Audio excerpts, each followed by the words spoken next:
bubble blower. That's what it looks like during the day. But at nighttime, they go into color. They'll be red, white, and green. The white, from what I understand, is far away from you. The green is a little closer, and the red is right up on top of it. Okay? So you might want to get some cameras tonight as well as the daytime. Okay? I'm going to mosey on down toward Arlene's. If you're into Indian jewelry, Indian artifacts, or Indian clothing, they say Arlene's is one of the best places to go. Most of the stuff in her store comes from the Four Corners area and the reservations around Arizona. But it hadn't always been Arlene. Back in the 1800s, this was known as Hannibal's Liquor Store, Grocery, and Saloon. And on top of it was the Brown Hotel. Now that's right, right here on this corner, in the 1800s, we had our very own Motel 6 and Circle K. But not much else happened on this corner, but does anybody know what happened October 26, 1881? Y'all watched the movie? Yep. Yes, sir. Hollywood called it the gunfight in the OK Corral. But the gunfight wasn't in the OK Corral. The gunfight was actually down on Fremont Street in front of the alleyway leading into the OK Corral. But gunfight on Fremont Street in front of the alleyway leading into the OK Corral don't make much of a movie title. Gunfight in the OK Corral sounds so much more better. Now, White, Morgan, and Virgil standing right here at this green post, October 26, 1881.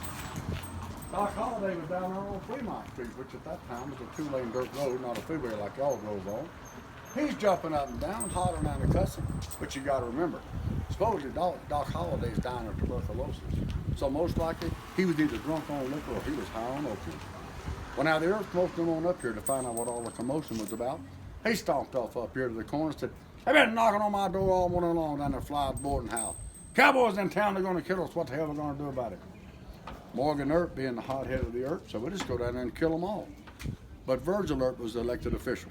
He said, "Now wait a minute, boys, we just go down there and disarm them." So we got a tour going on now. Goes out every night at 6 o'clock. If you'd like to join us. Oh, it's a tour. Okay, sorry. Not a problem. It goes out again tomorrow night at 6 o'clock. Ain't no problem at all. Well, they walked down the boardwalk here to that wooden fence yonder just past those two lights. That was Spannenberg's gun shop. Now, Spannenberg's gun shop is the oldest gun shop in the state of Arizona. They walked in there and bought 12-gauge shotgun shells and 45 long colts. Spannenberg said, "What's going on, Virgil?" He said, "Not to worry, Spannenberg. We're just going down and disarm them cowboys." Now, it's been said after they walked out, the truck behind the counter said to the Spannenberg, if they were just going down to disarm the cowboys, why did they buy over 200 rounds of ammunition? Well, now everybody knows you don't go to a gunfight with an empty gun, right? Well, they walked out of Spannenberg down to Fremont Street, turned left, went past City Hall, past the marshal's office, past Fly's photo studio and boarding house, into the alleyway leading into the OK Corral. Now, the cowboys already had their horses tethered. They were starting out the alleyway going home. But when they stepped on the Fremont Street, Morgan being the hothead of the Earth, fired the first shot, followed by Doc Holliday. It was a 30-second gunfight, 38 shots were fired, and 3 men lay dead on the street. But now, grant you, only one of those gentlemen died from a gunshot wound. That's right, the son-in-law to Goodfellow. Now, I don't know if we have anybody here from the medical profession or not, but they say if you give someone enough morphine that they will actually forget to breathe. And that's exactly what Dr. Goodfellow done. He gave those 2 boys so much morphine to ease the pain that they laid right there on Fremont Street and smothered to death because they forgot to breathe. And shortly after that gunfight, Spannenberg burned down. Imagine that. That's when they moved it over here to that little store right there on the corner. Lefty Spannenberg, a 5th generation, had a gun store there just a little over 4 years ago. He closed due to the economy. But he still has an online gun shop, still making Spannenberg the oldest gun shop in the state of Arizona. He ain't letting that go. Also, his daughter runs the old Can photo studio. You want a good photo done in parent clothing? That's one of the places to get her done. She's a 6th generation, making that one of the older names in Tombstone. But that hasn't always been the old Cancun. Back in the 1800s, that was known as Quan Chi's fast food Chinese restaurant. Now you say, why we need a fast food Chinese restaurant in Tombstone? Because China Mary worked there. China Mary was a businesswoman. She came to Tombstone, she got a hold of a little Chinaman, she said, "Y'all come to Tombstone, I'm gonna guarantee you a job, I'm gonna guarantee you a place to live, and for that, I'm gonna take 1/3 of your paycheck for 2 years." Like I say, she's a business lady. Now the last of that cafe down there, you can't hardly see it for the sun, the Deuces, that was the beginning of Hoptown. That's where all those Chinese immigrants live. Next corner down there, right across the corner on the left. That's the Tombstone. Also, China Mary controlled the opium bins we had in Tombstone. Back in 2000, they were redoing these boards out here. They uncovered a 10 by 20 opium pit just inside this wall. They covered it back up. They seemed to think when China Mary's help would get a little tired, a little lazy, start wanting to go home, you sent them down that opium bin. They'd smoke a little dope, bounce back upstairs. They're happy-go-lucky and good for another 10-hour shift. Some things never change. Now also, in 2007, they were doing some excavating work down to Deuces with a backhoe. They busted into a 40 by 50 opium bin down there.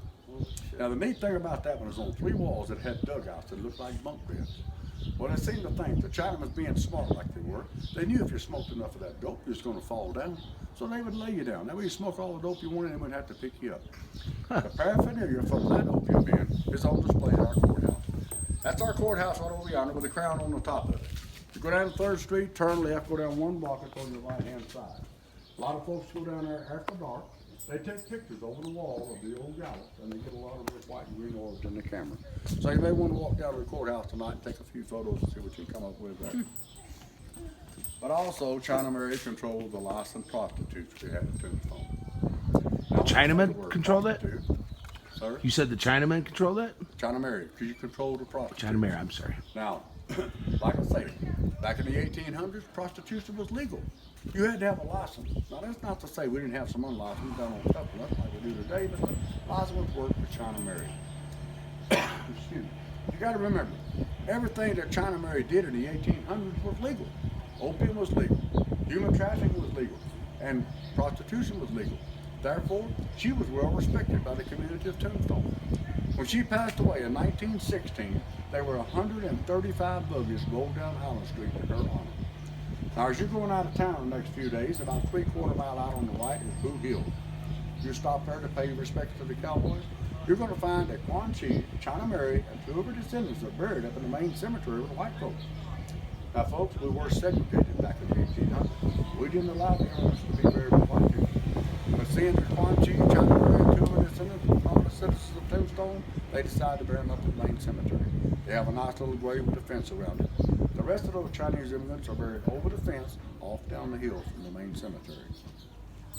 Now, people used to take photos right here on this corner, and they got an apparition of a little Chinaman standing there. Along about 4 years ago, he quit showing up. Nobody was getting nothing on the camera. But Lefty said before he locked his doors and moved out that every afternoon there was a little boy coming to the counter. But before he had an opportunity to wait on him, he'd be gone.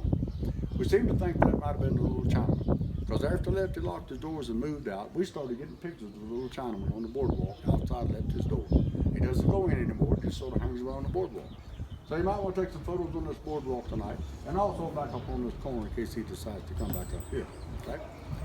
Now I know y'all came here for the cold-blooded murders we had in Tombstone, right? Of course we did. Well, we actually had one back in 1887. In 1887, we had an earthquake in Tombstone.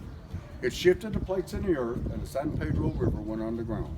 Now everyone crosses the San Pedro coming to Tombstone, so that's the only way you can get here. I seen that shower coming up on me. I know what you. Right. He And a man on a gun. One in the back. The long shadow of the law.